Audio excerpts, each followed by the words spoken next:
Bom dia, bom dia, bom dia.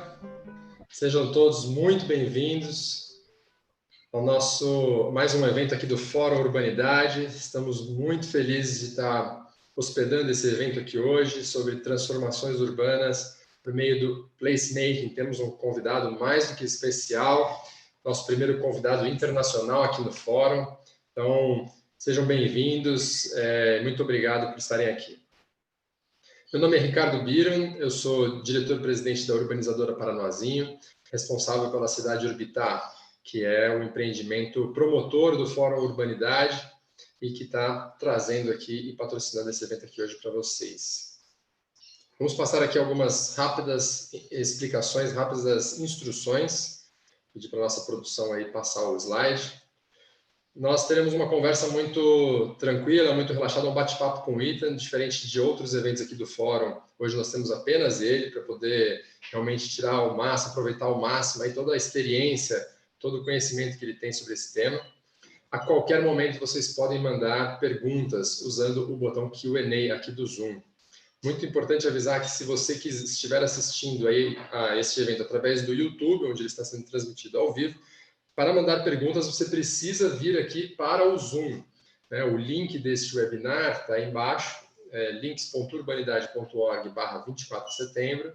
Ele estará disponível a qualquer momento, vocês podem acessar esse link agora e imediatamente entrar aqui pela plataforma Zoom, onde você pode mandar perguntas. Nós não acompanhamos as perguntas e os comentários feitos na transmissão do YouTube ao vivo, ok? Aqui no Zoom também vocês podem votar nas perguntas que vocês mais gostaram. Tem um botãozinho de like ali embaixo de cada pergunta que for sendo feita.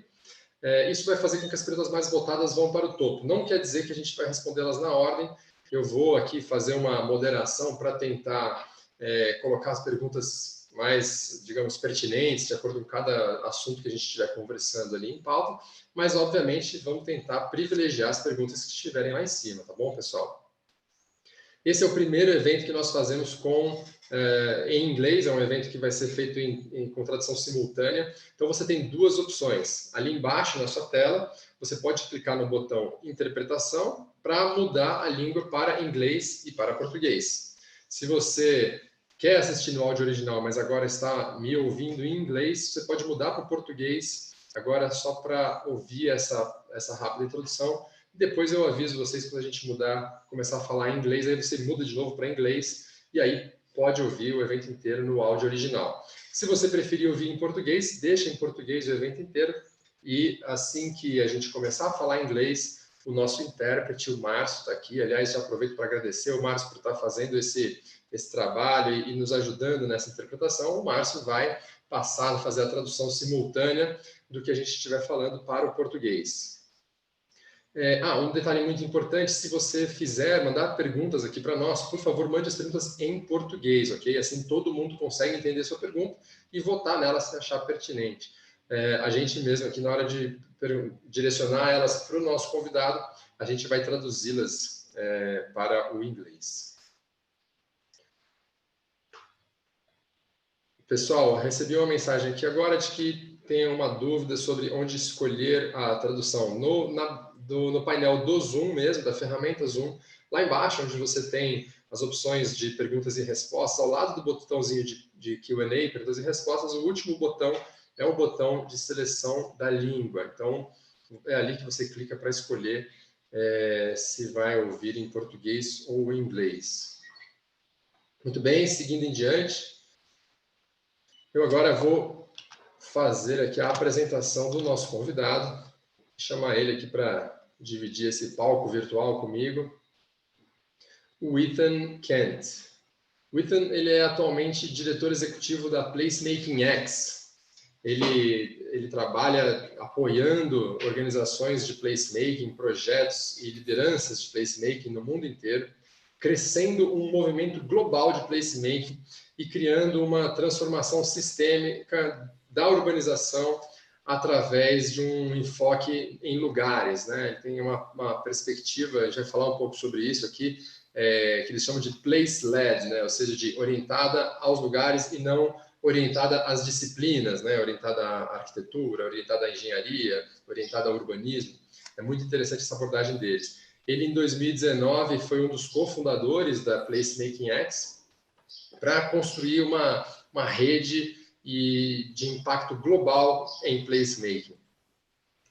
O Ethan tem mais de 2 décadas de experiência trabalhando em espaços públicos e campanhas de placemaking através da Project for Public Spaces, onde ele era um executivo sênior lá, juntamente com o seu pai, Fred Kent, que foi o fundador da Project for Public Spaces algumas décadas atrás. Ele já viajou para mais de 1.000 cidades em 60 países. O Ethan é uma parte integral do placemaking como um fenômeno de transformação para o desenvolvimento econômico, o meio ambiente, o planejamento de transportes, a governança, a resiliência, a equidade, o design e a inovação nas nossas cidades. Ele realmente tem aqui um currículo muito mais extenso que eu infelizmente nem vou continuar aqui o currículo dele, porque a gente ficaria muito tempo falando sobre essa bagagem, essa experiência. Ethan, é um grande prazer tê-lo aqui conosco. Pessoal, eu vou agora mudar para o inglês, vou começar a conversar com o Ethan em inglês, então, se vocês quiserem ouvir a nossa palestra, como eu já citei aqui, em português, por favor, mudem ali embaixo a opção para ouvir a tradução simultânea. Ethan, eu tenho que mudar também a minha língua aqui. Ethan, hi, welcome. Very nice to have you here with us. Thank you, Ricardo. Thanks. It's wonderful to be here with you. We are very excited, and this is a big milestone for us. This is the first international event of Fórum Urbanidade, and we couldn't think of a better name than you to be this inaugural guest. So we're honored and grateful for having you with us. Go ahead. Sorry. Well, I'm so honored to be part of this, and sort of certainly admired the learning community that you've built and been part of in Brazil and globally, and really looking forward to contributing to this conversation and connecting with you all. That's great. So guys, I've asked Ethan to prepare a quick introductory presentation on this topic. And so I'm gonna yield the stage to him right now, and he's gonna just go in and so Ethan, if you wanna go ahead and share your screen and start your slides. And this is gonna take about maybe 15 minutes. After that, we're gonna just start chatting. So if you have any questions during this time, remember you can send them through the Q&A button on the bottom of your screen. Okay, Ethan, it's you have the stage. Okay. Well, thank you so much, Ricardo, and thank you everyone for organizing this event so beautifully. This is the great quality of graphics and organizing is extraordinary, and this is the way to do these types of events going forward. You know, our role is really connecting with and learning from the experts in placemaking around the world. And Brazil certainly has some of the most loved places, new and old, low income, high income. You know, so how we learn from those places, how we build on them is really what placemaking is about. How do we build a learning network that connects, accelerates, grows our capacity to build our shared public spaces, our shared communities. So I've been lucky to get to work in many parts of the world. I've been lucky to get to go to Brazil a few times and hope to get to go more. But the placemaking and PlacemakingX, as I'll talk about, is really about connecting the learning, accelerating the sharing and growing models for impact for place-led development, as we'll talk about.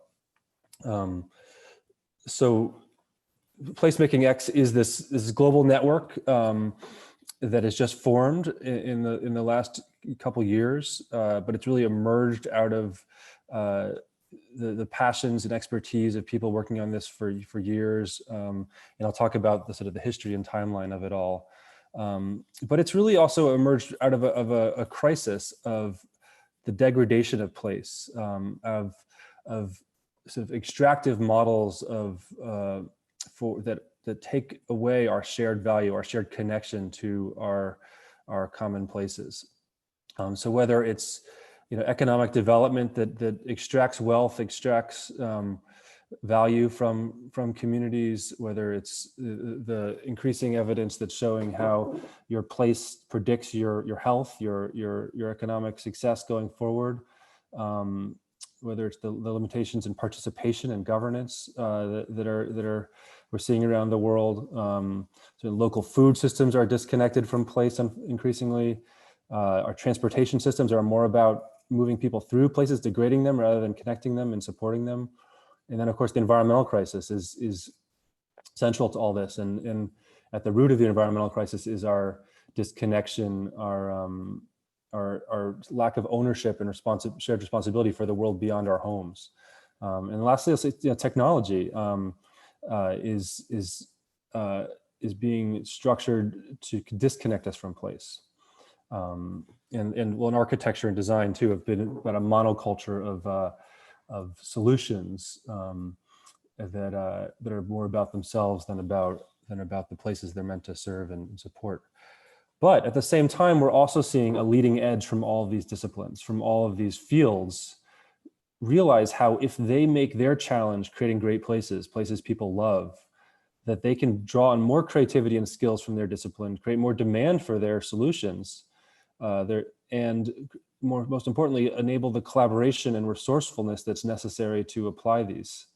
Whether the solutions many of the solutions are the ones we need, but we simply don't have the capacity and collaboration, governance and financing models necessary to adopt many of these solutions and get them implemented. So we see place-led development, place-led governance, place-led financing as models that need to be grown to enable the change that's needed in the world. So it's really a question, though, of where this change is going is a question of what kind of cities do we want. We haven't engaged and challenged people to imagine the cities that they want, the public realm that they want. And unfortunately, if you Google the future of cities right now, many of the images that come up look like this. And we've sort of been told that this is somehow sustainable, progressive, equitable, but it's actually not. This is a sort of late stage capitalism, late stage culture that is about objects, is about frictionless experience. It doesn't enable innovation. It creates a sclerotic culture, economy, governance structure, this vision. And it's not actually that environmental either. And of course, when you actually build that, this is what you see.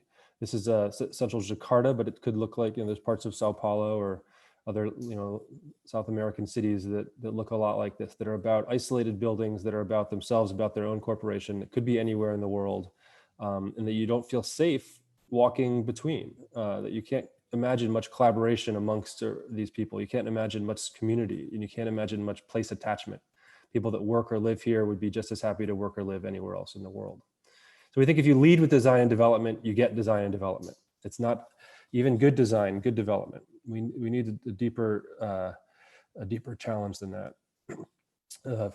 Frank Gehry, a famous architect, created this beautiful building. I got to go here on my honeymoon in Bilbao, Spain. But moments after I took this picture, to illustrate a quote by William White, who was a mentor of the placemaking movement and of my father. His quote was, blank walls proclaim the power of the institution, the inconsequence of the individual for whom they're clearly meant to put down, if not intimidate. Moments after I took this picture, these two men mugged a tourist couple of their camera right here. And I told police, and people get mugged in this space all the time. So it would have cost less and to make this place a safe, fun, inviting place. And indeed, much of Bilbao or further away from the building is, but right next to this building, because it's about itself and not the community or the public space, it limits that safety, it limits that comfort, it limits that interaction. Yet to create that safety, comfort, interaction is actually quite easy and really quite inexpensive. So we think if you lead with people and places, you get loved people and places.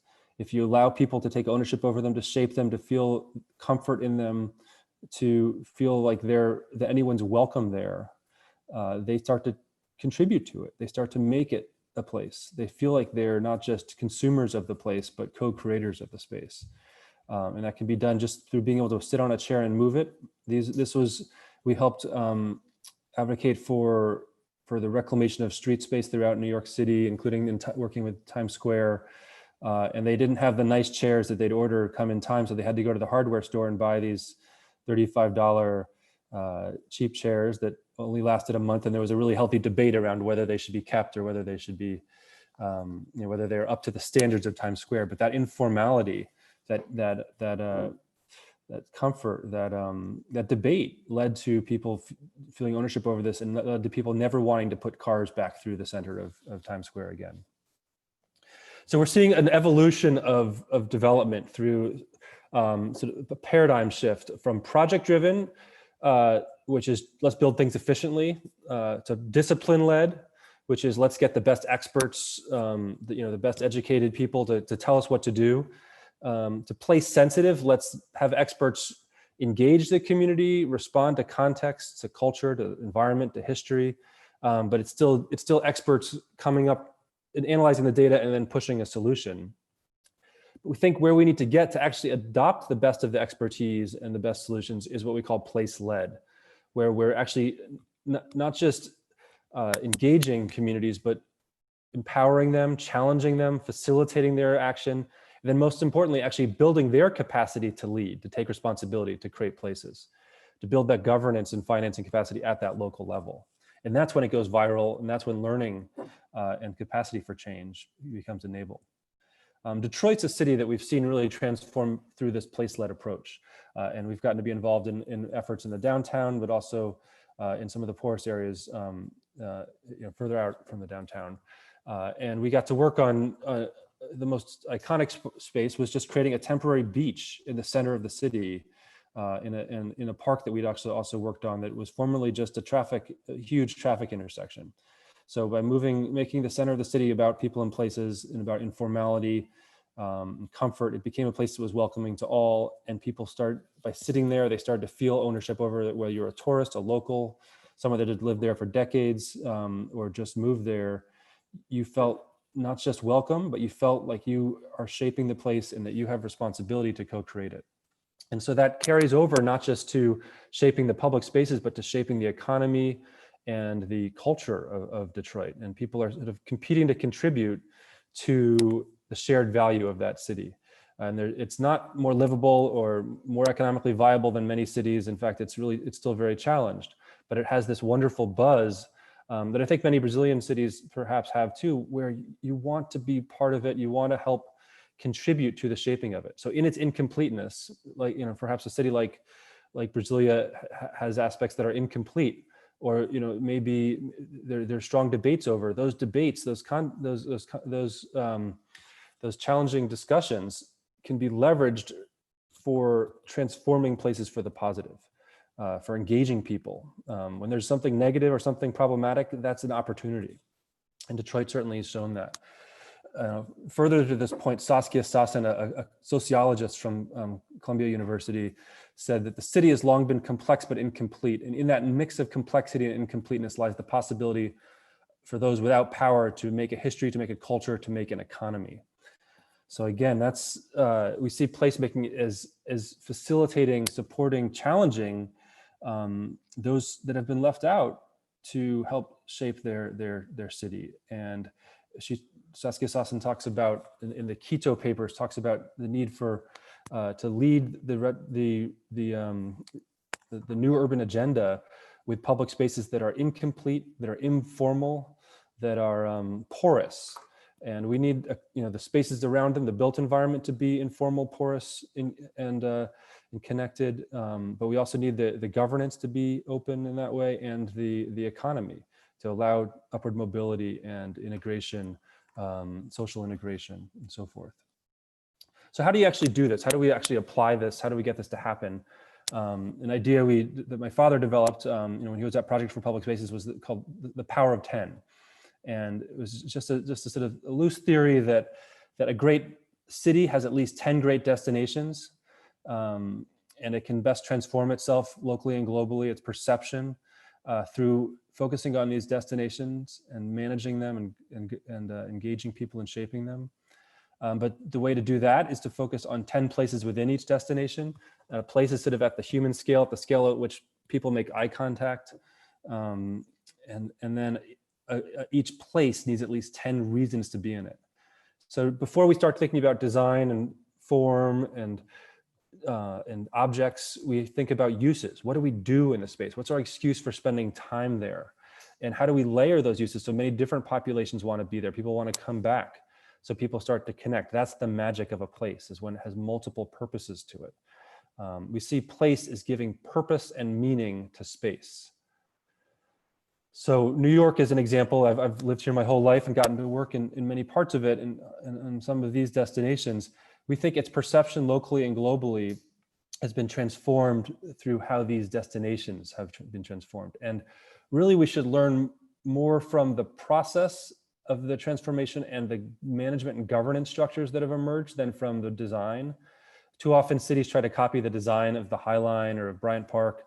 And there's aspects to learn from, and there's aspects that haven't worked, but it's really the story of transformation and how communities often in each of these cases were initiated their efforts because they were against something or because there was a crisis, because there was a problem, and how they moved from being against something, from being a term I think we'll talk about with Ricardo, NIMBYs, to being for something. Is how the energy started and how the new vision emerged. And then how, of course, each of these destinations became defined around these smaller places. And Bryant Park is an example. We led a master planning process for it. My father did back in 1980. He focused it around the uses and activities, and it's the management people that deserve most of the credit for its success. As we say, 90% of the success of public spaces is management, yet most public spaces don't have public space managers, or it's often the most inexpensive way to really have a huge impact in programming, engaging, and activating the public realm. So Bryant Park, though, is made up of these smaller places that each have 10 reasons to be in it. And they're constantly experimenting with layering these uses, bringing in new people, new activities, new user groups. If any one use or user group dominates the public spaces in Bryant Park or any space, it's a form of privatization. Bryant Park, when we started working there, was dominated by people drug dealing, but the best, and homeless people. But the best way to deal with that problem wasn't just to push them out. In some cases, they're still there. It was to make it the place attractive to everybody else. To bring in positive activities and uses. So we've done this Power of 10 exercise in cities around the world, like Melbourne, Australia, that are the most livable cities. But what we've often found is that livability doesn't translate always to lovability.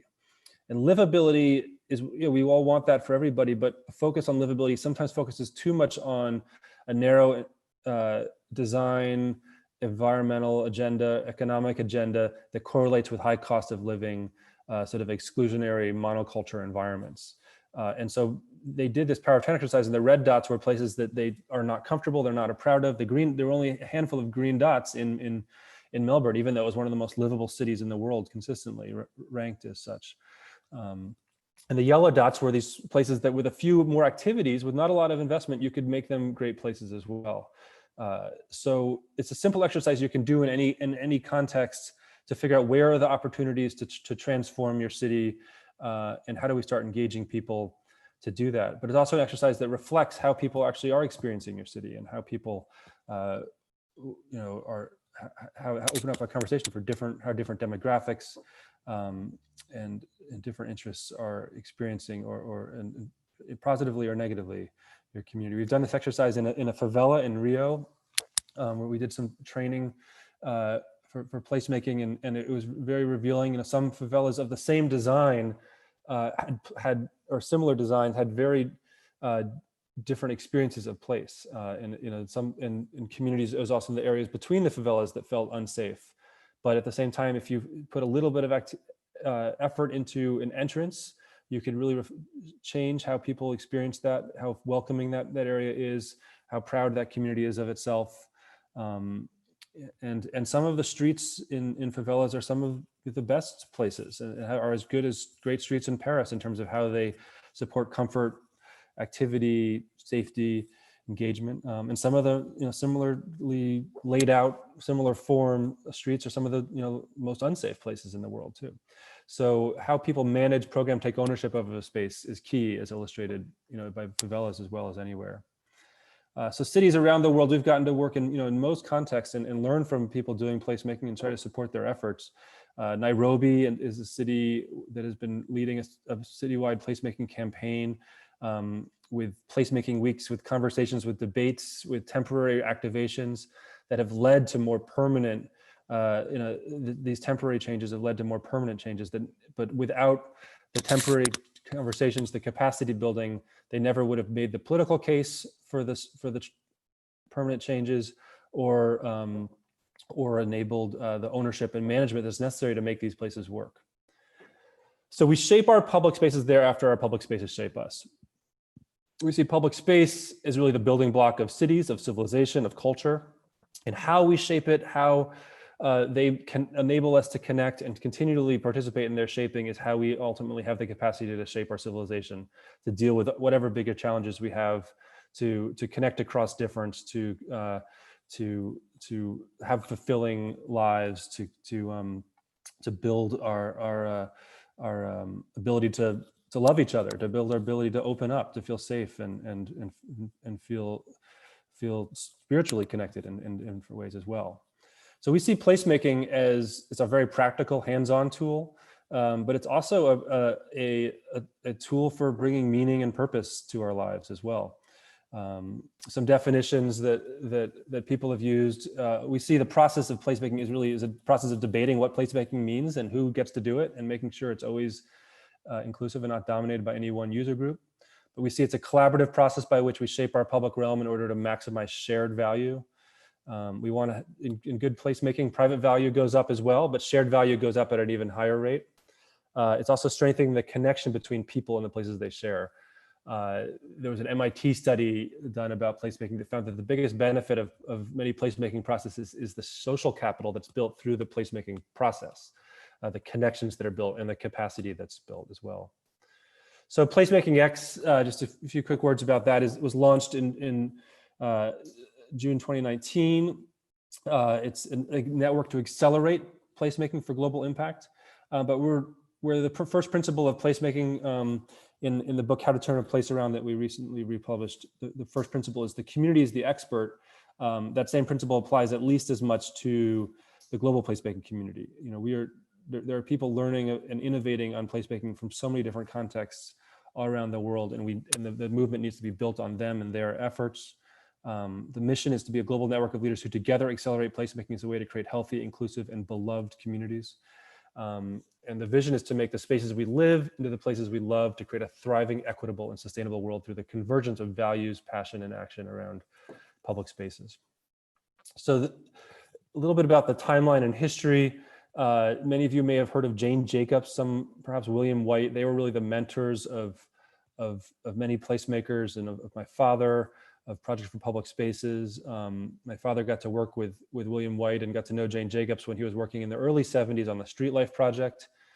He then founded Project for Public Spaces to put into practice the sort of theories of White and Jacobs to an extent in 1975, where it was user-centered design. It was getting a lot of data about how people actually use public spaces and applying solutions based on that.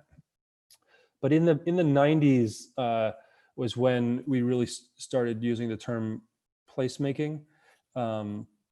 And it became more about drawing out the expertise and supporting the expertise of communities to make change, not just being experts ourselves in public spaces. And we started to see this as a global movement in sort of 2006 or so, and launched it in Detroit. And Ricardo was there for this conference that launched the sort of a global placemaking network, and an initial one as part of PPS then. But the goal was always to make the movement start to self-organize beyond us, beyond an organization. And in 2018, it really started to emerge around a dozen or so regional placemaking networks. And one of the early ones actually was Placemaking Brazil, that has a great website and has done some great work. that other networks have learned from and been inspired by. So I encourage you to go to that website. And then we launched PlacemakingX last year as a separate organization that connects and supports placemakers around the world. When we launched it in Detroit, the quote from my father was that everyone has the right to live in a great place. More importantly, everyone has the right to contribute to making the place where they already live great. So it's not just about being in good places, but actually the way to enable those great places is to support and challenge everyone to contribute to these places, to not just be consumers, but to be co-creators of those spaces. And so these are some of the conferences that we've been lucky to get to be part of that have shaped what placemaking means and the movement, and build the regional networks that are going strong in all these corners of the world. And there's many new ones coming up that we'll announce soon. Really, one of the sort of co-founders of this movement is this woman, Cecilia Martinez, she was head of UN Habitat for Latin America, based in Rio. She says, we're creating a global movement to shape spaces into places, and again, to give purpose and meaning to space. And the UN Habitat, we've helped over the last 10 years, have built a public space program there that has been very strong and working a lot in Latin America and Brazil as well. So the strategies for change are, we want to make sure we're not just improving public spaces and perpetuating the status quo, but a place focus also enables systemic change. It addresses structural issues of inequality, of structural barriers to change, structural barriers to creative governance and local economies. We also look at how the placemaking movement is amplifying the stories of people all around the world, the people that are often isolated doing great work within government, within developers, within communities. We want to tell their stories in ways that inspire others. And then, of course, we need to accelerate the impact. We all can't do it alone. We need to support each other, be more resourceful, develop the financial and collaborative models to enable small-scale impact at a large scale.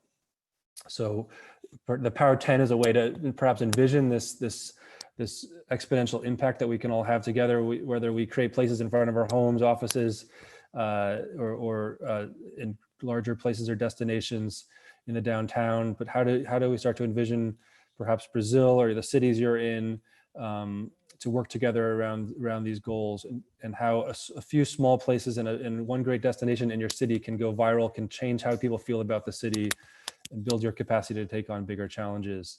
So how can Brazil become, the model place-led country, reinvent its culture and or showcase what you're most proud of about your culture and economy in those spaces. So placemaking times Brazil, it could have global impact. You guys can lead the world in so many ways. You are leading the world. We need to tell those stories and draw them out and connect you all in your collective efforts. So with that, I look forward to talking more with Ricardo and all of you, and hearing your questions. So please let's have a conversation. Thank you. Thank you so much, Ethan. That was amazing. I'm sure that all of our viewers were really excited about all you bring up a lot of different concepts and a completely different mindset towards thinking the city, thinking the urban spaces within our cities. And as you mentioned, we've been, let's say, listening to and learning from Ethan and from his father and from a lot of other people on this placemaking movement for a long time. And we've obviously been huge fans, and we're very excited to do whatever we can to help this movement. But let's get this conversation started. I mean, you touched a few very interesting topics here. I want to also invite all of our viewers right now who are listening to us on Zoom to just post their questions, and you can also, I believe that the option to vote on questions is also enabled, so you can upvote the questions that you prefer, that you'd like to be answered. I would also like to say that to our viewers on YouTube that we will not be listening to your chat or your questions on YouTube, so you online, at least right now live, So if you want, you can switch back to Zoom. You can just click on the, just follow our link at links.urbanidade.org/24SET for 24th of September. So you can just go to that and you'll be kind of, you can join us here in Zoom while we are live. So Ethan, let me just go back to one of the topics that you mentioned. You mentioned the future of cities. I think that was a very interesting idea there. The way that we always think of the future of cities as those high rises, very kind of sometimes with flying cars in the middle of them, and kind of huge suspended highways. And a little bit further down your presentation, you mentioned a new urban agenda. And what I find interesting about all this is that we've been, like our cities have been, let's say, place-led for a very long time, right? Like for at least a few thousand years, our cities have been focused on the public realm as the place for gathering, for trading, for meeting and touching base with neighbors and friends and whatever.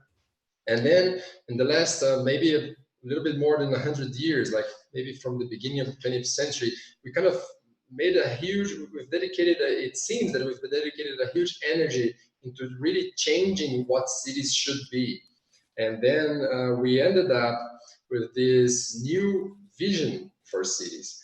And that vision kind of led us to where the cities are today. And to be fair, the world had never been this urban, right? So it kind of laid on the shoulders of the 20th century to really tackle the urbanization problem and all of the consequences of such urbanization.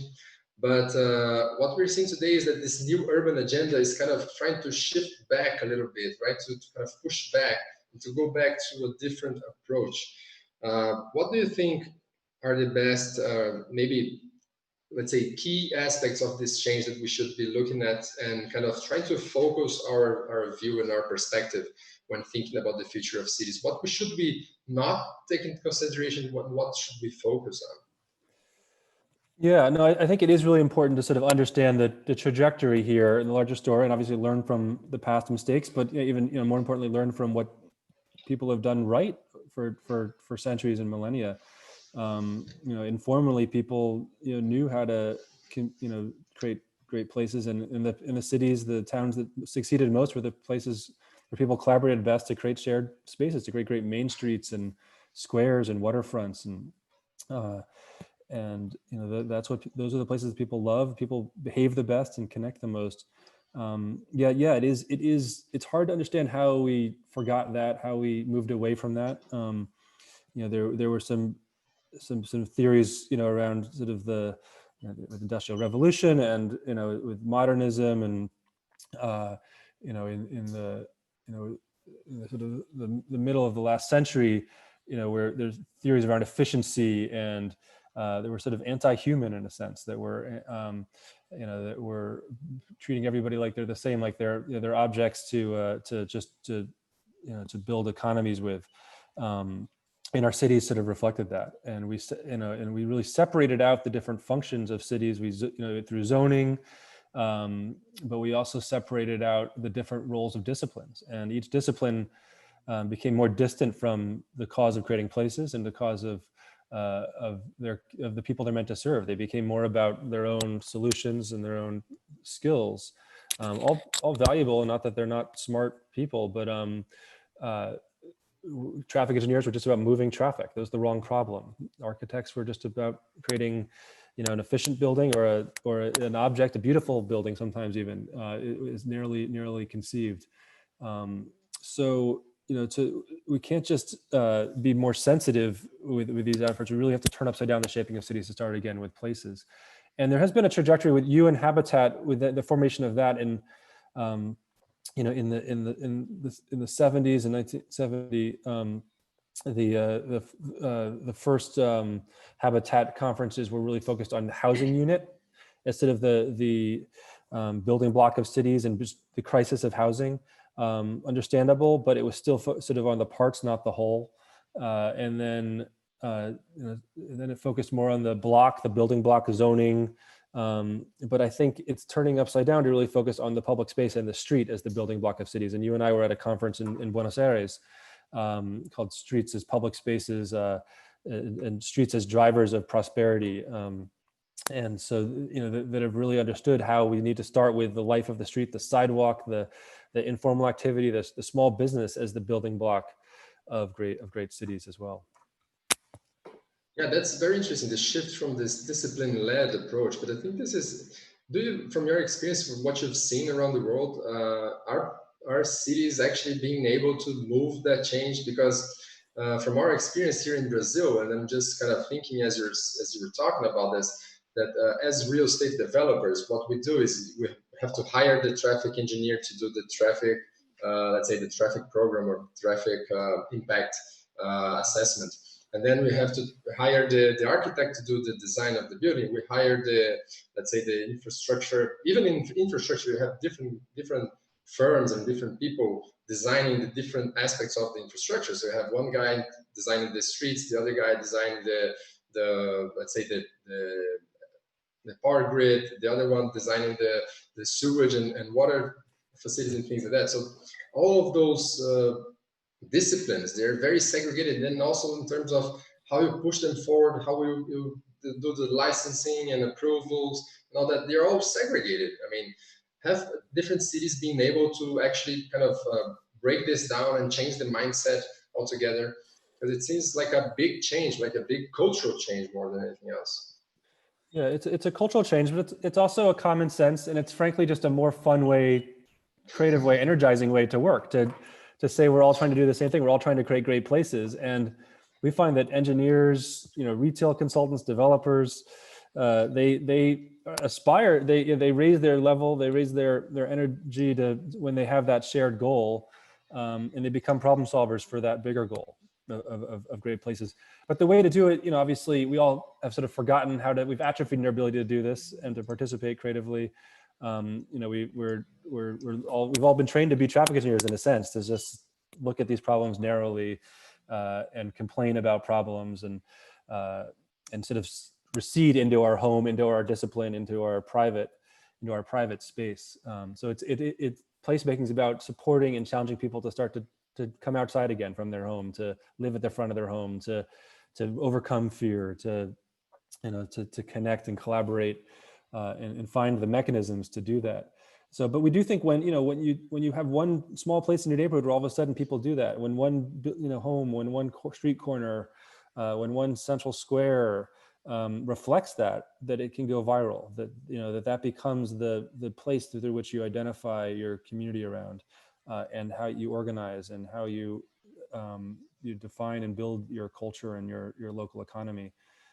So it's something that has to be relearned by doing it, not just by copying, but you can look at, we can show the great destinations of the world, the Bryant Parks, the stories of Times Square. But again, the stories of transformation are what need to be learned from, and you can't replicate that exactly. You have to be part of it. You have to participate in it. So it's the process is more key than ever, and that's not what disciplines want to hear so much. They want to know their solution, that I just have to have a different width of roads, or a different a different type of bike lane, or a different style of building. But ultimately it's what will draw on those solutions better. It will draw on those skills better. If we create great places, people will demand them. They'll have the capacity to create them, and we'll have the financial ability to make cities that create enough shared value that we can spend money on the public realm in those ways. That's very interesting, this aspect of private value and shared value, and how they obviously just kind of, they're completely correlated, right? So if shared value goes up, it means it's a great place to be in. So private value for everything that is around it tends to go up as well, because this real estate will be appraised as a let's say a more desirable asset. And then, but you mentioned in the beginning that this intention of some of these movements towards zoning and towards segregating the city, where, well, in your view, if I understood it correctly, they had this idea, this intention of preserving private value. And then the end was like, it's a mist. It's a how can I say this? It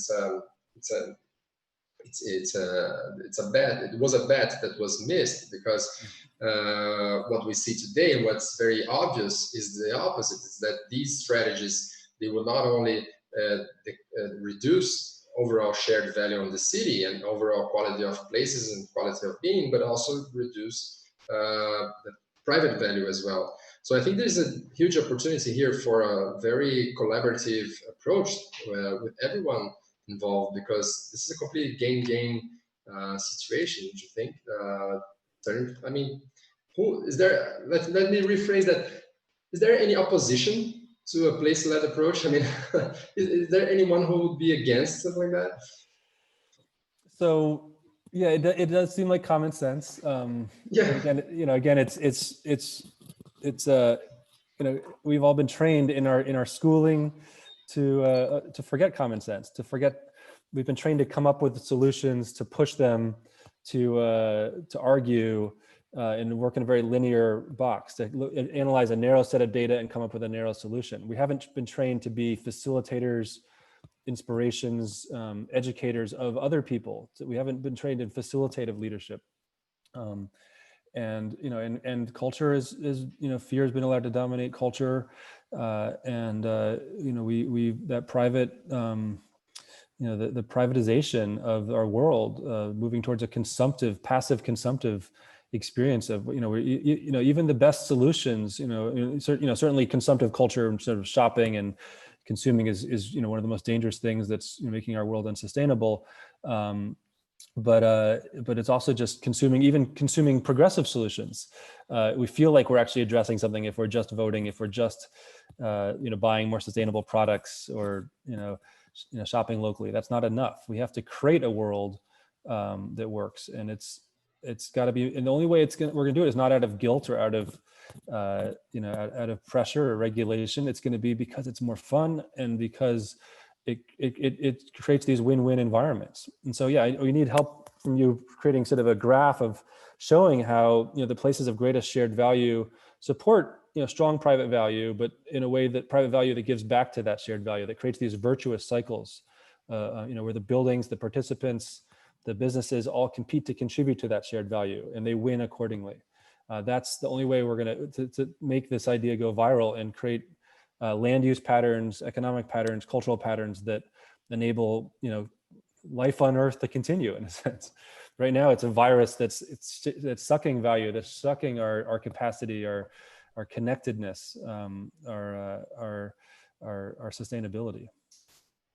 Well, but I think everybody, myself included, we all love to hear you say those things, but comes a question, and here I'm going to bring up a question from our audience here, Amanda Belniaki. Thank you so much for your question. She's asking, and she's been upvoted, what are the main strategies to include the population in, let's say, the decisions of placemaking, of creating this place, of even designing a place? Like, I think the big question mark here is, okay, this is all great, but how do we actually do it? I mean, how do we do it in a very practical, very grounded process? How do we establish that? Yeah. So most placemaking is very simple. It's putting a bench in front of your home. It's sitting on the porch. It's putting out movable seating in front of your stores. And we're seeing here in New York that we've been fighting for decades here to get restaurants to be able to put out seating on the sidewalk and in taking over parking spots. And now all of a sudden with COVID, there's thousands of them, and it's wonderful. And it's New York's never been so friendly and sociable, and it's enabling businesses to spill out and shape their public spaces in a responsible way. So it's a lot of it's about just unleashing people to do this. People haven't been enabled, asked, freed to do placemaking. But it's also, we need to ask the right questions. Most planning is frankly really boring, exhausting. You know, engaging people in zoning or design, or how tall a building should be, is only going to create a negative conversation and draw out people that want to stop things, and that people that have too much time and money that, to participate already, or have unequal power. So we see placemaking is really, it's giving people lots of little ways to contribute, asking them what do they like about it, what's one thing they could do, focusing on the uses, not the design, is key. So that power of 10 exercise is a way to engage people in any place, in any scale. What places do you go to? Where do you love? Where do you avoid? What are 10, what are 5 things you could do in a place that would keep you here, would get you to come back? We also have something called a place game, which gets people to evaluate a place holistically, to realize that they are experts in how that place works, and then to connect and organize with other people in that space. So and come up with short-term ideas. It sort of structures a facilitative conversation that builds a vision for small places in a community. So we're trying to figure out ways to, these tools are all available in many places, but that we're trying to get them digital. Our long-term vision is to have people to be able to evaluate and envision any place they're in, come up with ideas, connect with other people in that neighborhood, through apps that could organize, and connect with people around the world that are dealing with similar challenges, that have overcome certain obstacles, and be able to learn from success stories everywhere. So we want to network this learning, and that's so PlacemakingX is meant to support that network of learning, realizing that the expertise and solutions are often out there. One last thing is there's a database on the Project for Public Spaces website called Lighter, Quicker, Cheaper, which is just hundreds of examples around the world of short-term, low-cost, light, simple things that can be done to transform public spaces. So there's plenty of ideas and inspiration out there, certainly. And I'm kind of connecting to the next question here. And what about public officials? I mean, how can, it's a question from José Maria Pacheco Jr. Thank you, José Mario. I'm sorry, José Mario. Thank you, Mario. So how do you see public officials, governments, local city officials, how can they actually enable, and what would be, let's say, good practices on their behalf to actually support and promote things? I think I'm gonna just add a quick comment on that as well, is that one big challenge is kind of first of all to make sure that they believe that by inviting the community into the solution building, that this will be a profitable experience, like in the sense that it will be a good and interesting experience that would bring value to the discussion. Because usually what we see, at least here in Brazil, is that we have these public hearing models where not only the legislation, but also the officials and the cities, they usually just invite public participation just by creating this public hearing. And there's just this very inefficient way of just kind of just putting a stamp to it and saying that check, okay, let's just check, we've heard the community. But it's very, very often not an interesting experience on the behalf for those that are participating, but also not let's say not a practical, not efficient way of getting people to engage and to participate in the discussion. Yeah. So as I said, each discipline, each sector, is looking to sort of move through this paradigm shift from project-led to place-led, and place-sensitive. I think what Ricardo's talking about is just getting the information and then coming up with a solution is best practice within most of these disciplines, and that's great. The challenge is, and actually, on the previous question too, and the biggest obstacle is sometimes the most progressive people within disciplines actually block the bigger shift. So how do we move towards the role of government? Ultimately, it needs to be to build the capacity of communities to participate, to be good partners in placemaking, and so every part of the world, one sector is often leading the placemaking conversation, and that's good. We always want to celebrate. Really in the U.S. it emerged more as communities and business improvement districts because government wasn't doing much actually for placemaking, and there was a need to have more grassroots support. But sometimes it's developers that are leading the placemaking conversation. Sometimes it's government. Sometimes it's different disciplines. And our job is actually to support them, but to actually make sure that whoever's leading it doesn't dominate it, because we need, for it to really succeed, it needs to be as multi-sector as possible, to be as balanced ultimately. So we always have to look at that overarching trajectory. In Australia, where government cities are doing a pretty good job, they're actually very competent in delivery of places, in the sort of place-sensitive approach. They realize their limiting factor is that they actually have to devolve some power to communities. And they're lacking sort of the crisis to do so, in a sense. But the models of place-led governance that are emerging there are some of the most relevant, I think, to places, parts of the world where actually government is weaker, or where local government is not as competent.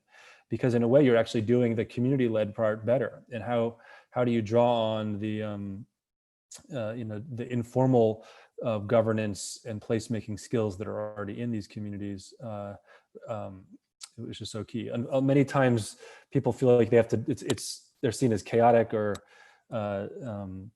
unstructured. And the reaction is to totally structure communities and both the form and the governance, rather than to learn from what's working and build this.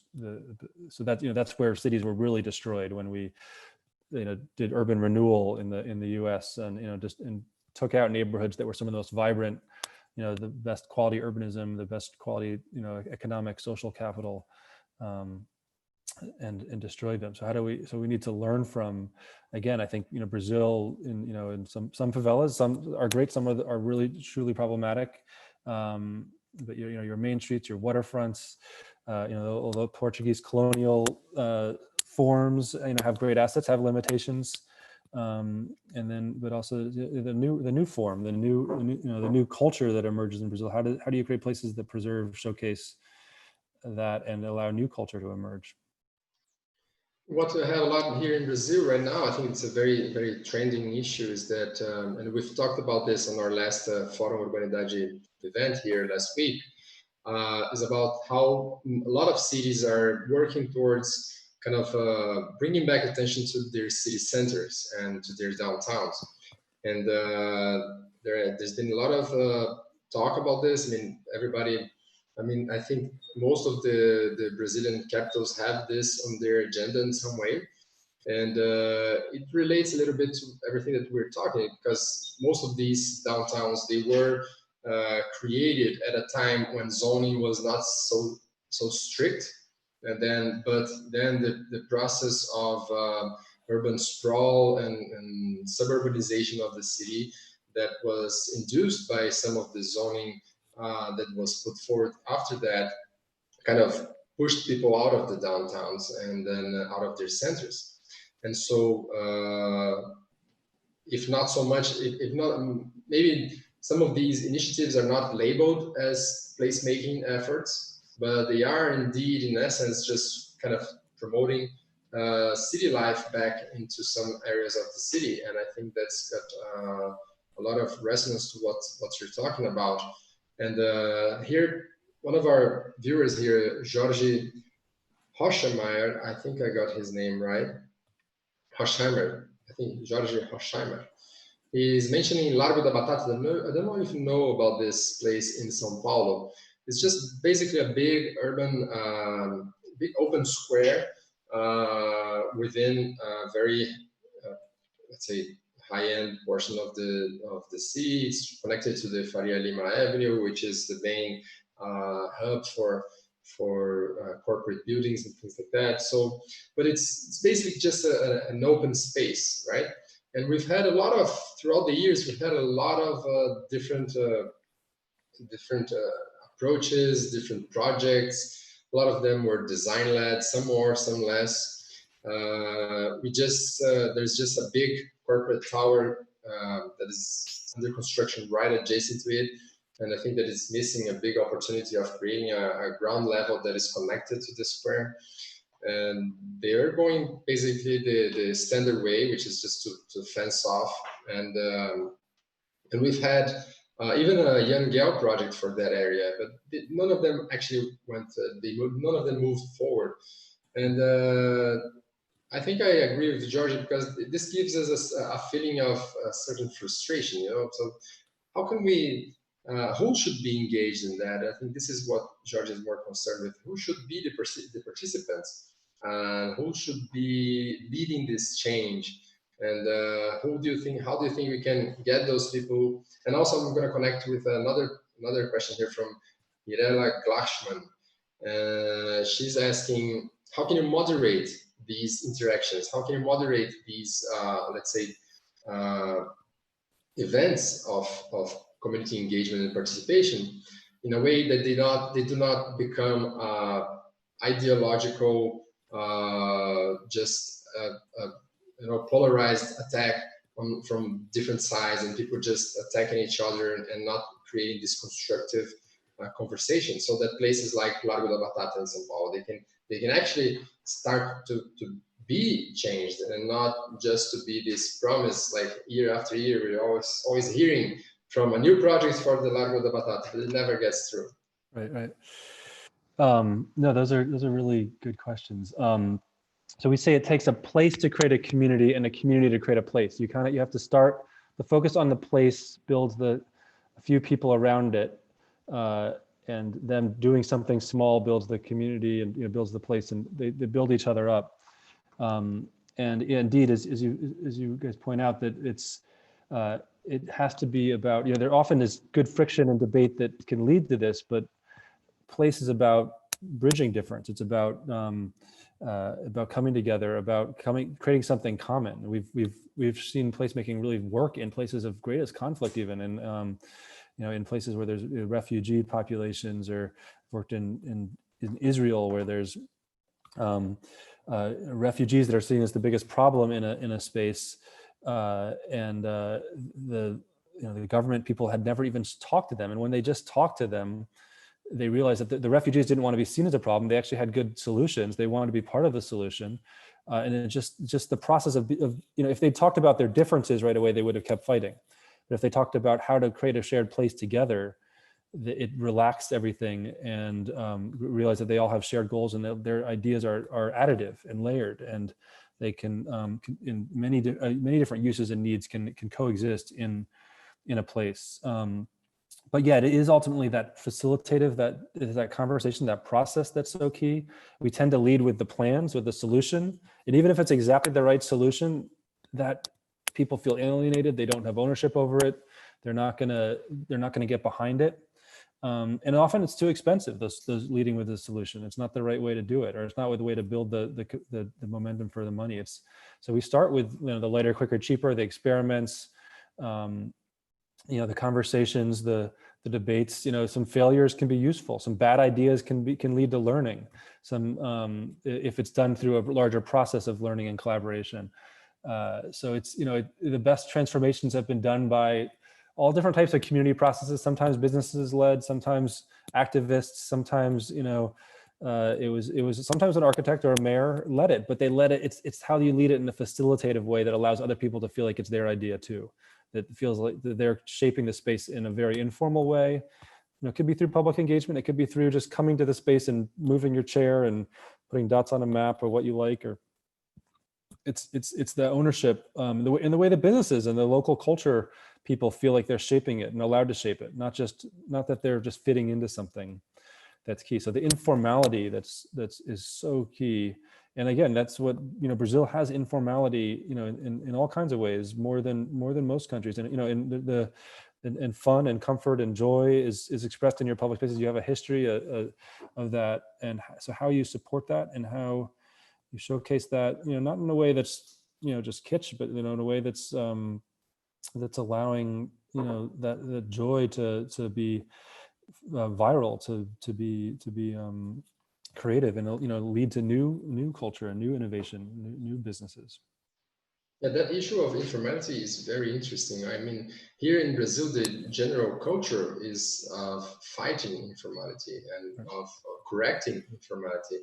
And there, it brings back to one of the very kind of recurrent topics here in our events is this division of the city between formal and informal. And I mean, to what extent is this division and actually kind of not just an imaginary line, you know, just like this created thing. Sometimes it's not the formality or the informality that is wrong. It's just the line that is in the wrong place. Maybe we should just move the line. And so that's very interesting. And we think that has a lot to do with actually why a lot of the aspects of the city are informal. Right here in Brasilia, we live in this the center, the downtown of Brasilia. It's called Plano Piloto. Is very strictly designed, and I mean, basically, you don't have to move around too much to see, let's say, an informal shop or someone that is just like a street vendor that is just putting up a small thing, and then we have these things kind of which are just the expression of people's wills and needs. And just towards space, and they're just kind of fighting this very strict formality on one end, and they're just like trying to put together, well, to make sure that they get a chance to use the space the way they see fit.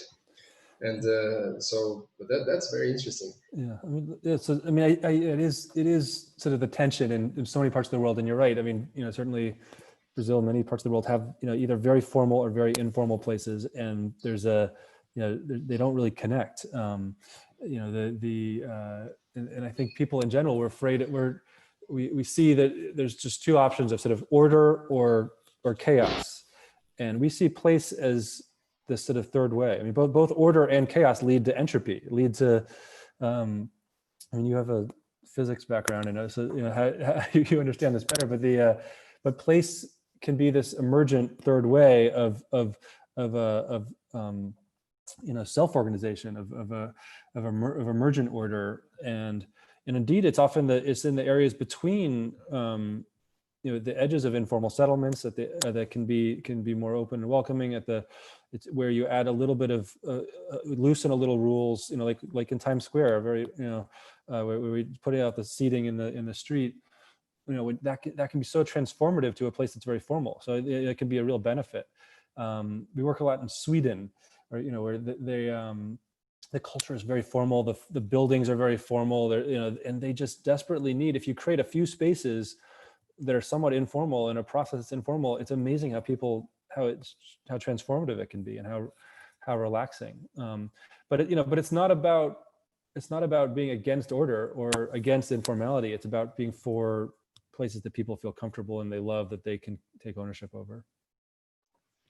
Yeah, I love the fact that you have to find the balance between those ideas. I mean, this is very, very interesting. We have here, but we usually use this analogy when talking about public spaces. We talk about how they are this composition of hardware and software, right? So you have to have like good hardware. So it's imperative that you have like streets that are designed in some way that makes sense and human scale and all that. And you have to have public spaces that are designed towards human scale and all those things. Because if you have a poor hardware, like you meant, like the Bilbao building that you showed, that I mean that's just a very wrong hardware for the city. So it's very hard to correct that just by software. And then they have the software layer, which is the governance, like the urban governance, and we give very little attention to that. I mean, we think we're very oriented towards thinking that if you just have the right design, then it's going to be great, and then architects will do those 3D renderings and they put a lot of happy people on the renders. Yeah. And then it just doesn't happen that way. I mean, it's not necessarily going to happen that way. Yeah, no, and the software is the less expensive part. It's the fun part, and it's the part that can inform and lead to the hardware. It should, it takes a community to create a place to create a community. It's that iterative process that that agile, in the software world, they talk about sort of the agile process that enables the creativity and the best solutions. But it's also true, a lot of the best public spaces are, we often recommend a lighter, quicker, cheaper sort of phase to get to inform a more formal design. But sometimes these spaces lose a lot when they become formalized, and so you really have to, and sometimes they're better as somewhat informal spaces, as a, so, but, just, I want to just quickly mention vending too, because vendors are a perfect example of people are either for them entirely or against them entirely. And we need to put that conversation in a context of how can vendors create places, and how can places support vendors? How can they support them to add to them, to be better, businesses, to be viable, to have upward mobility, to formalize a little bit as needed, to give them the skills or the grant or the loan to be able to be a business, to eventually move into a brick and mortar, or that kind of thing. But the vendors can be the best thing in many cases for making a place feel safe, for making it active, for making it sociable, for building that place attachment as well. They need to be challenged and supported sometimes to do that. But they're a perfect example, and if you don't look at it that way, they do just privatize space, or they do just degrade space, and frankly don't support themselves that much. And if we just push them out, our streets are boring, and there's no opportunities for people of low means and low access to capital. There's no opportunities for them to start businesses or to be part of the shaping of a city. Let's just clarify here that when you're talking about privatization, you're not necessarily talking about actual formal ownership, but you're more talking about how who kind of takes hold of the place and uses it, right? So you can have like a drug dealer privatize a street corner, so he can so that he expels everyone else, and he's the only one that holds that ownership, any formal ownership of that place. So you have to make sure that places are inviting, that people take collective ownership of the places. I think it was, I don't know if it was you or your father who once told me that, gave me this very nice quote, which is, great public space is a place where you will go to be alone with a lot of other people. You will go to be alone together with a lot of other people. So I find this very, very interesting and very, very assertive. Yeah, I can't take credit for that quote, but I like that. I think that that may be Fred's, but certainly some of the. Don't worry about the phone is ringing. But certainly the way that people like to be around other people in a space is, people often sit on the edges of it. They sit on the they don't control a space first, or they don't they want to be alone, but they go to a place to be around other people. We even have evidence now that they use their phone as a crutch to be around other people first. In Bryant Park, we actually redid the data with some partners of what it was like before phones and after, and more people are actually going there now and connecting with people. They connect with people with their through their phone sometimes if they're alone, but they want to be around other people. Yeah, that's very nice. I'm going to connect again with one of our viewers here, Gabriel Couto. He says that you're talking about favelas, and he's asking, how do you see these, and this relates to what we're talking about, this software layer and the management and urban governance of place. And he's asking, how do you see these, well, let's see if I can get the word right here. So self-management of these places. These places are very, very kind of, by their nature, they're very, by definition, they are self-managed, right? And how can these places that are already self-managed be, let's say, contemplated in the placemaking intervention methodology in a way that it would empower their culture and their identity? Because I think if I'm reading Gabriel's question right here, and well, myself, I have a concern about kind of a foreigner or someone from the outside coming in with these, I'm this placemaking expert, now I'm going to make your place much better. And how to prevent that? I mean, how to engage the community that is already there? Yeah, no, good question. And yeah, and certainly I'm definitely no expert in favelas, but I've been very inspired, walking through some of them. And actually, we did get to do this training course for.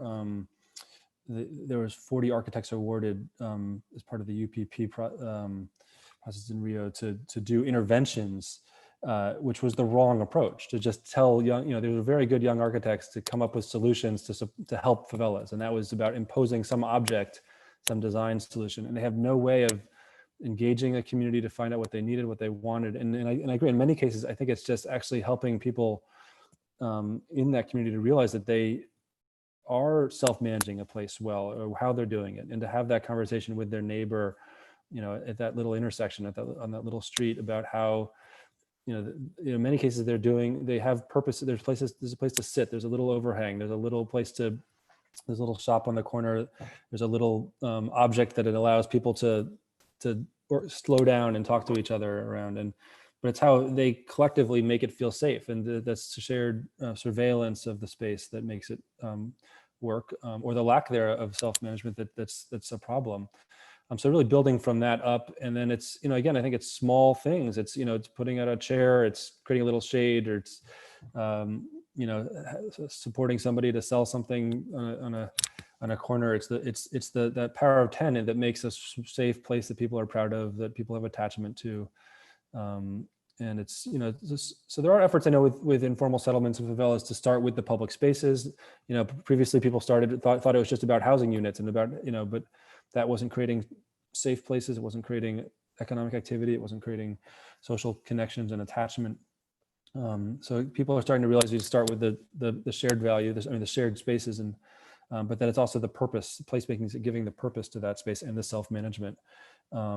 That governance is really the frontier of where placemaking needs to keep learning, and how to facilitate that structures, and that's, again, the design disciplines, the built environment disciplines do not look at that. They have complete blinders from how do you facilitate local ownership and management of public spaces. And just back quickly to the privatization issue before, is that, when you lead with a solution, when you try to just green everything, or when you try to, just put economic activity or just build houses, that's actually a form of privatization, because it's such single focus, it's such single purpose. You prevent that power of 10. That power of 10 is what enables the publicness, the multiple layered purposing of a space. So if any one use or user group dominates a space, that's a form of privatization in a sense too, of control, of limiting of a space. So self-management, place governance, place management, that's where, we really need to put more focus on. We need to train people to do that. We need departments in government. We need to respect the local self-governance that's already happening and build from that. But that's got to be the lens that we look first at many communities and many projects. Great. And Ethan, we're kind of approaching the final part here of our conversation. Just want again to point out that everybody that is listening, that if you want to send your questions, there's still time to submit your questions. We still have a few of them here. But what's next? I mean, what's the future of placemaking? How do you see that? Where is this all going? So you have this, you guys, I mean, basically you are probably the most important key in this big global movement today. You've been to over 1,000 cities throughout your career, and you keep pushing this agenda forward, and you keep bringing communities together, bringing people to engage in this place-led approach. But what's the big challenges that you think you have as of today, and what would be you would say would be the goals for the placemaking, the global placemaking movement from now?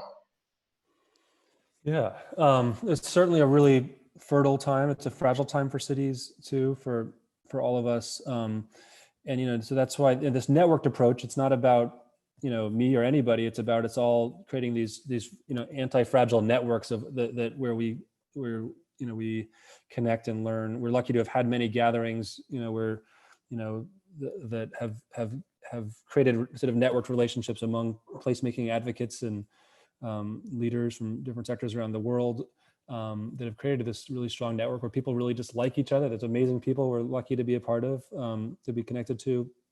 And, now we're all thinking bigger. The placemaking movement has had success in, getting the short-term stuff. It's getting a little trendy in some cases. The Inter-American Development Bank has been supporting placemaking projects, but we need to make sure it actually addresses systemic change. It doesn't just it's not just pretty stuff on streets. It's not just tactical urbanism. It's something. It changes governance and financing structures and culture. and engages more people. It brings the best out of many different disciplines. We've had to challenge and be critical of the disciplines, but really to have an impact, a bigger impact, we need to work with different disciplines and sectors. We need to work with, the private sector has been missing. As you've been the one private sector person at many of the placemaking conferences, many of the UN Habitat conferences. That's part of this, obviously, to impact land use and create the models that are going to be replicable. We need developers to stick their neck out and lead with places and show those models that can be viable and show that they can be profitable too. And so, the projects we've learned a little bit from you are huge in Sao Paulo and Brasilia. We need to support those and figure out how to learn with you as you go, because they can be the models that go viral and get replicated in many parts of the world. A few sort of topics that are really interesting right now. I mean, obviously with COVID, we're looking at how people are reusing streets all over, but we're trying to develop an agenda for how placemaking can drive recovery, how it can reinvent cities in sort of Saskia Sassen's idea that it can be more porous, open, informal. Some cities are becoming a little more affordable at the moment. How can that lead to an era of more inclusivity, but also more economic creativity and more reinvention of public spaces to support small businesses and sort of an upward mobility and structural changes and the challenge in equity. Another one is the tourism industry. Obviously, has been really hurt by all of this, and they're having a real reckoning. Tourism has been very extractive, very place extractive, very check off that I went to this place and took a picture on Instagram, and really, I think people that are going to want something different, but also the tourist destinations want to be different now, and we want to move the tourism industry from just marketing their places as places to consume to creating places, to investing in places for and by locals that attract tourists in ways that contribute to the local economy, that make the places even more special, that give locals and the tourists a deeper, more satisfying experience where the tourists feel like they're actually co-creating the space. They're connecting to people, respecting it, spending money in ways that add to the place. So we want tourism to spend money on the product, which is placemaking. And we're collaborating with groups like, there's a group called Fairbnb that's trying to disrupt Airbnb by working with cities to put as a platform to put funding towards placemaking, essentially, and work with people renting out their homes that want to be stewards of their places and of the affordability of their places. Another area is youth and children. How do we create a new generation, of people engaging and taking responsibility for their communities? We've designed kids out of downtowns. We've made them unsafe for them. We see them as a problem. Schools look more and more like jails. How do we engage and challenge youth to create the future of their communities and do that digitally with engage them to create the digital platforms to support public space. We need to change. You mentioned at the beginning, technology has been the problem. It can be the solution. I'm really excited about digital tools, and I'm excited about autonomous vehicles. And they could be the worst thing for cities.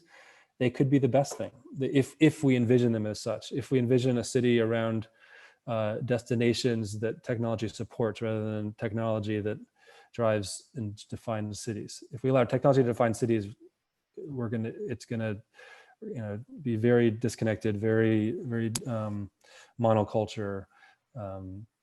Very wealth extractive. If we look at how do we create great places and how can technology support it, technology companies, car companies are going to want to be the first to conform and support to a place-led design, development, cultural strategy. That's very interesting because there's been some discussion about the impact of COVID on cities, right? And there was this who was this guy? He wrote an article. I cannot remember his name. He wrote an article saying that New York would be dead after COVID. And then even I think Jerry Seinfeld replied to that by saying that he was completely out of his mind. New York's going to be as livable and as lively as ever. And the COVID is going to pass, right? I mean, Do you think that, and also let's just take the opportunity, because I'm touching the COVID topic here. There's a question from Ana Paula Borba, and he's asking what changes with placemaking of with this social, how do you call those in English? The social isolation. Social distancing. Or, social distancing, social distancing. Which is a bad term. It should be physical distancing, not so, because we want to be socially close, physically distant. Well, we are socially close right now, right? Yes, yeah, exactly. Yeah, that's true.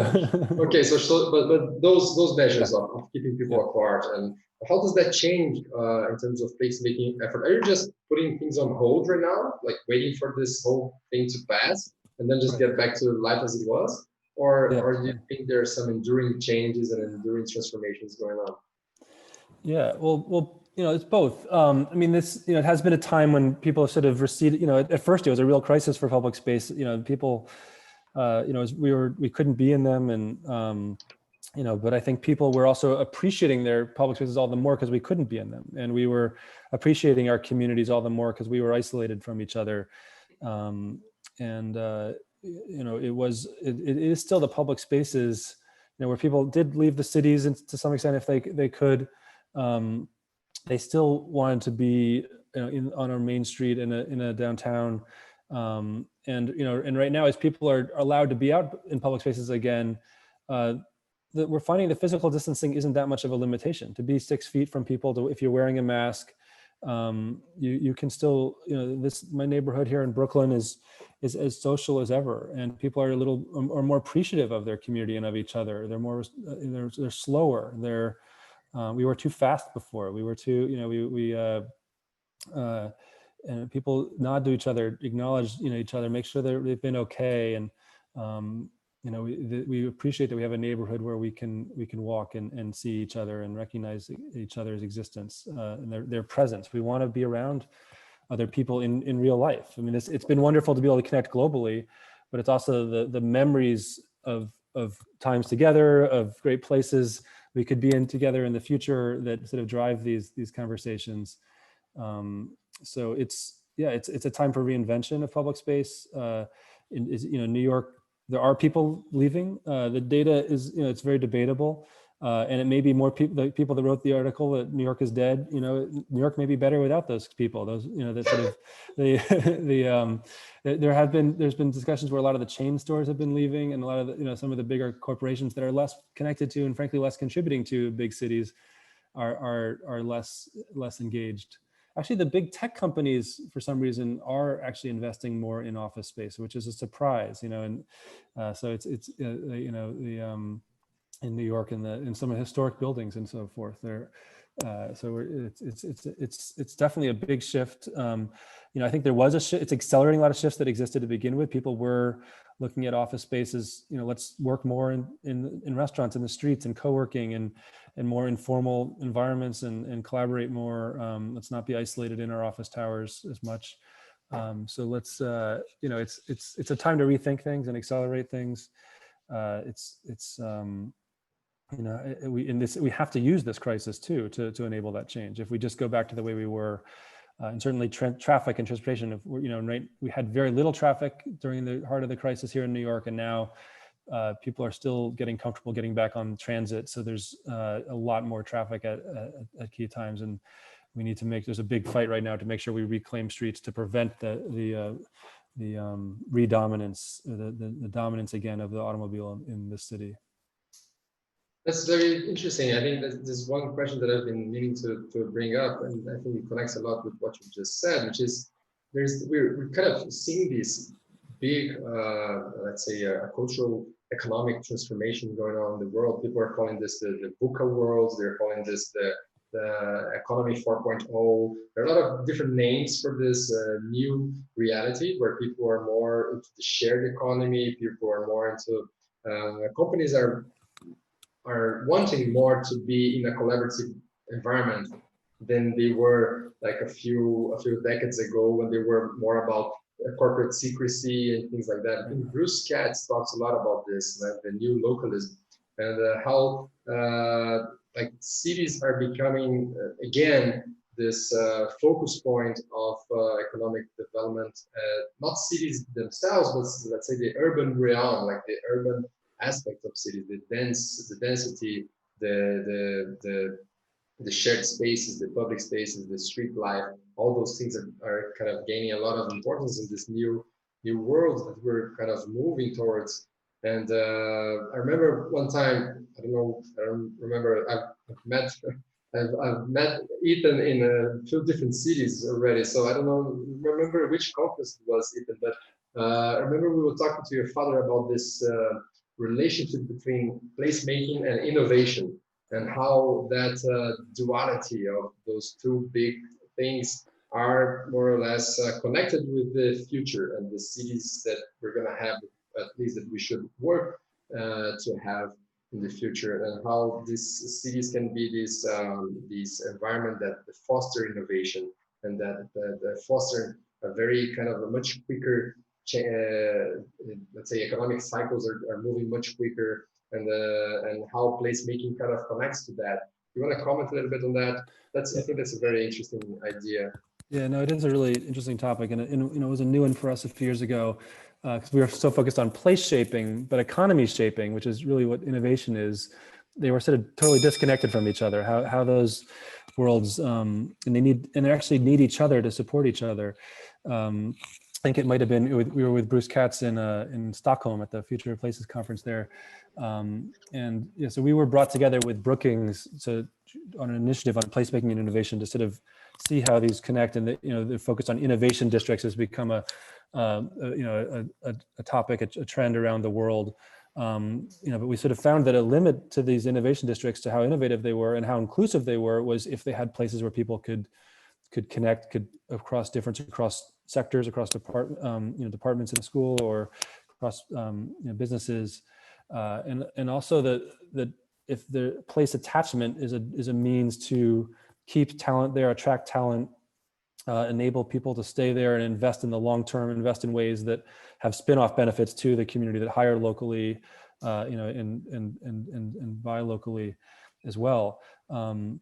But bigger than that, I think, people can live where they like and invest where they like more than ever. And I think, with COVID, that's just accelerating that. People want to be in the places that they care about. They can work more remotely. They want to be with the places that are beautiful, places that mean the most to them, and places that invite them to shape. People are going to go to these places. And so it's the places that are most, the best places, and the places that invite people to help shape them, they're going to win most in the future. And those places are going to be the places that have this agglomeration of creativity and businesses, and frankly, create the new ideas, the new businesses, the new technologies, the new cultural ideas, which are even more important, I think, than economic ideas, that have the most power, the most soft power in the world, not just economic power. So there's going to be, for better or worse, there's going to be agglomeration and sort of a focus on the places that are most loved, most welcoming, though, too. It's not, so the exclusive places don't enable this type of an innovation. If it's too expensive, if it's not welcoming, if it's static, if it's rigid, if you can't change it, it's not going to enable this kind of, you can't have a start of a business there because it's not affordable, but it's also not, you don't get the mixing, the change, the debate, the friction.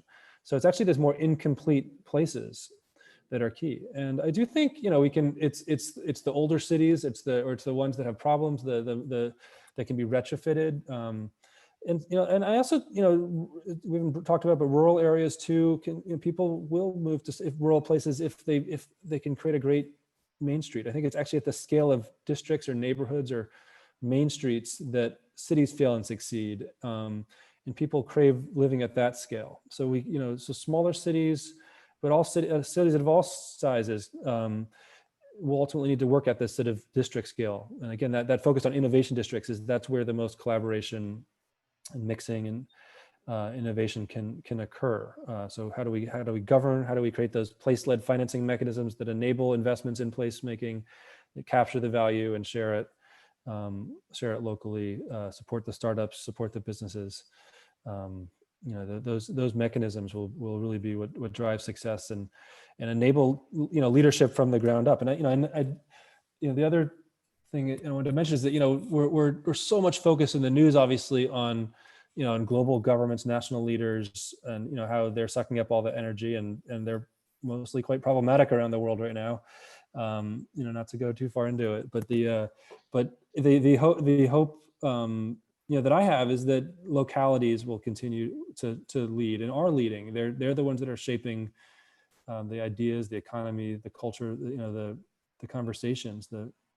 And if we support them, tell their stories, invest in them, it's a much more hopeful, positive vision. It's where new models for democracy and governance will emerge. And it's really where the power actually lies. You know, it is where change is happening. And where you know, the more equitable, you know, open, positive models of change are being incubated. Ethan, I cannot say how much I agree with you on that. I mean, there's this huge polarized debate. This is happening at the same time here in Brazil and the US about, oh, the president is the terrible president, the other president is the terrible president. There's this polarized discussion, two different, let's say, two different ideas, two different worldviews. And then maybe we should be talking about like not having them be as important, right? So maybe we should have the locals, the local communities with much more relevance and much more predominance in our lives than let's say, a federal government somewhere else, like very far away from us. And I believe that a lot. I think that the future is local. I think the future is urban. I think the future is much more about cities and much less about states and countries and all of those. Let's say, I don't want to go too far into it as well. You were very polite. I want to make sure I'm on the same level here. Let me just go back to the questions here, because we have a lot of questions and the conversation is very engaging and we get going, but I want to make sure we have given everyone the opportunity to put up their questions and have your comments. And then I have here Paulo Gonçalves is asking, and we're going back to a more practical conversation. So he's asking, what's the most common mistake on your experience made by urban planners, developers, and governments overall in public space conceptions and further development? Let me just add to this question a quote that I find very, very interesting by Jan Gehl. He says that we measure what we care about, right? So, and he uses as an example, there are a lot of examples about this, but I'm gonna, he uses the example of how Times Square that you mentioned had a very long historic series of data on how many cars and buses and motor traffic there were going through Times Square, but they didn't have any data on the pedestrians that were walking through by Times Square. So basically, just measuring what you're interested in. And another example is you also mentioned earlier on the UN habitats, right? From like the UN habitat are these huge conferences that take place every 20 years. So it's like they have very long cycles and they inform a lot the nations of the world towards priorities and dimensions and metrics and things like that. And the first two UN Habitat conferences that took place in 1976 and 1996, they focused a lot on what we learned to call the habitation deficit, right? So like the metric was how much housing deficit do we have in our cities? So the countries worldwide just started pushing these housing programs just to produce more housing. And there was absolutely no concern whatsoever with the quality of the spaces that were being created. And so not only here in Latin America, but throughout the world, what we see these huge urban sprawl programs where they just kind of stacking a lot of like a very kind of industrial approach to housing. I think that's like, I just wanted to add this to Paulo's question, in the sense that it's like, you have this, you put your mind to a metric, put your mind to one aspect of the thing and just go and push it all the way through, and then what you get is very problematic. So he was asking, he was asking about the most common mistakes of planners, developers, and public officials.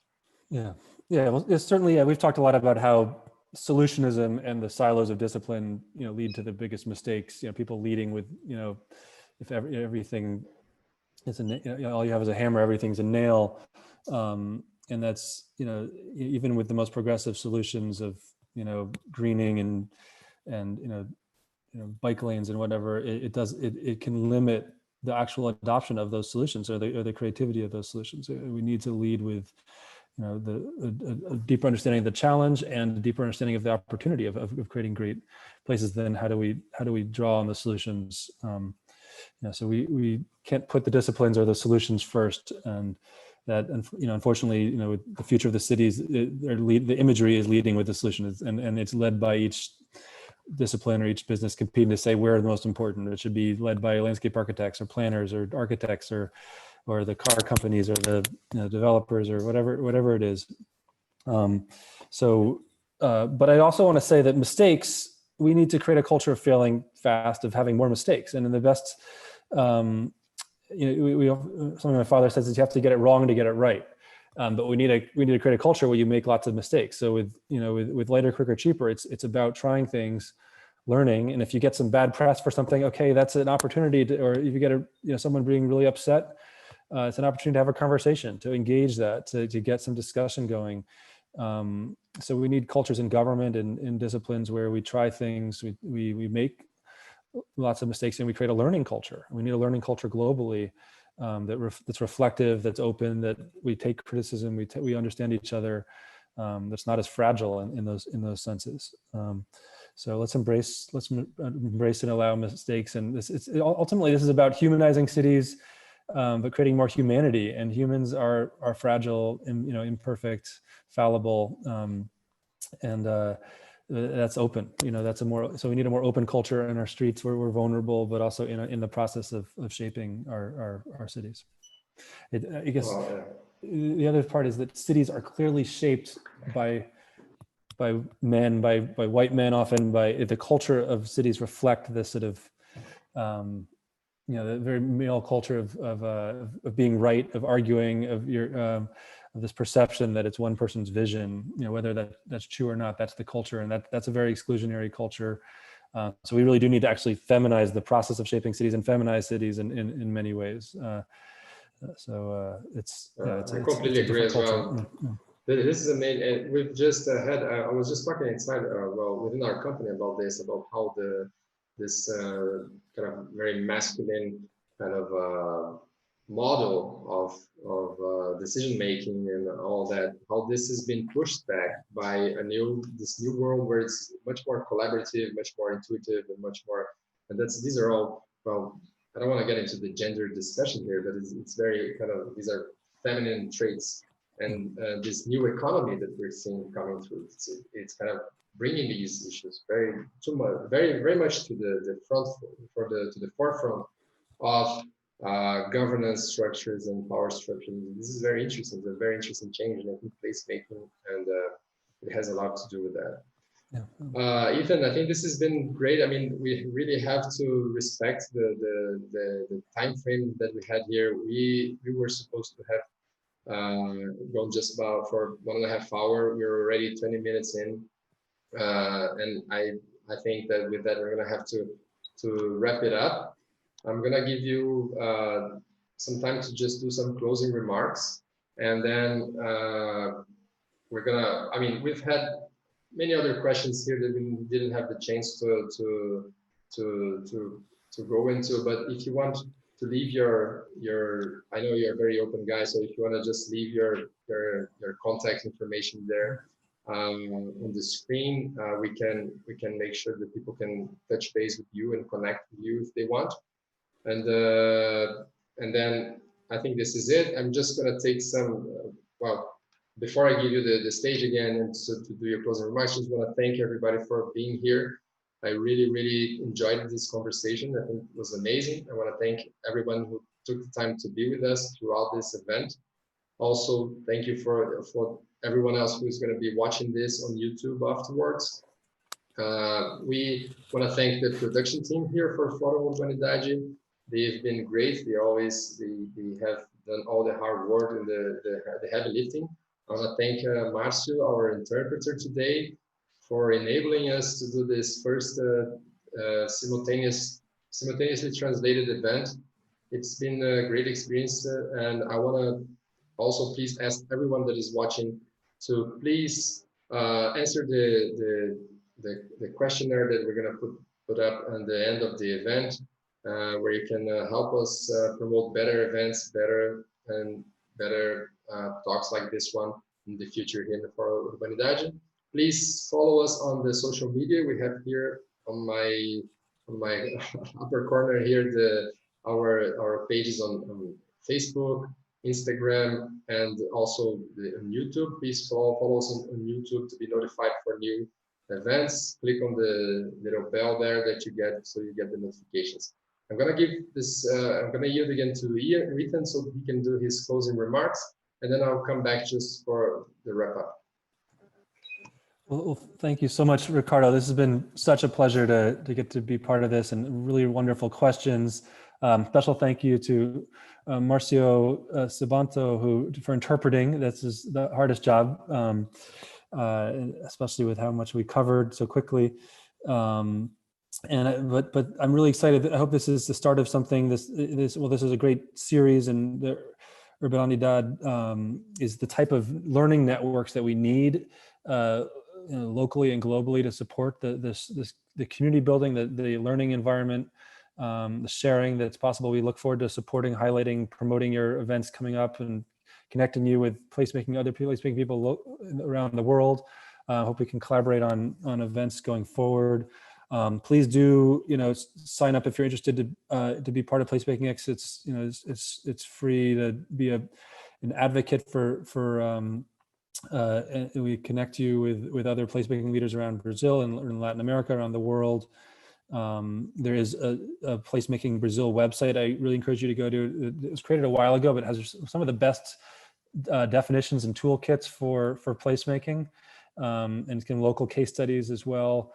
We'd love to get more people involved in getting Placemaking Brazil going, and we can connect you with some of the leaders there that are looking for help and support to build that conversation and the collective impact there. Placemaking Latino America is really strong.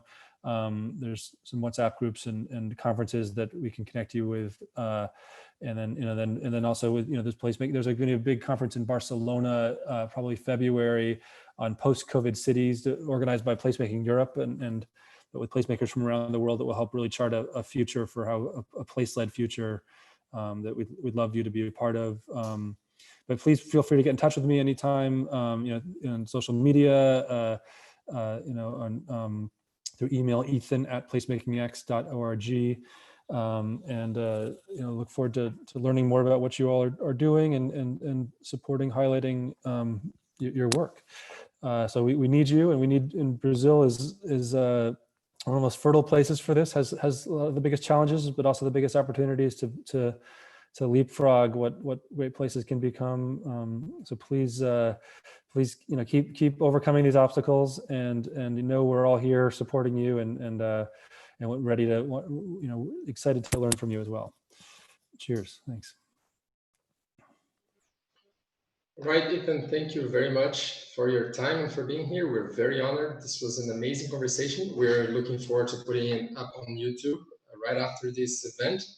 We'll also be, and I'll take this opportunity to announce that we will also be starting a Fórum Urbanidade podcast, in which we'll have all of our previous events edited and uploaded to that. So we're going to have a series in audio format as well as video on YouTube. So please follow us, and let's keep this conversation going. I'm going to switch to Portuguese now to do the final, just to wrap this up. Obrigado a todos por participarem. Por favor, respondam a nossa pergunta de avaliação. Pedir a produção para colocar aqui nossos contatos na tela.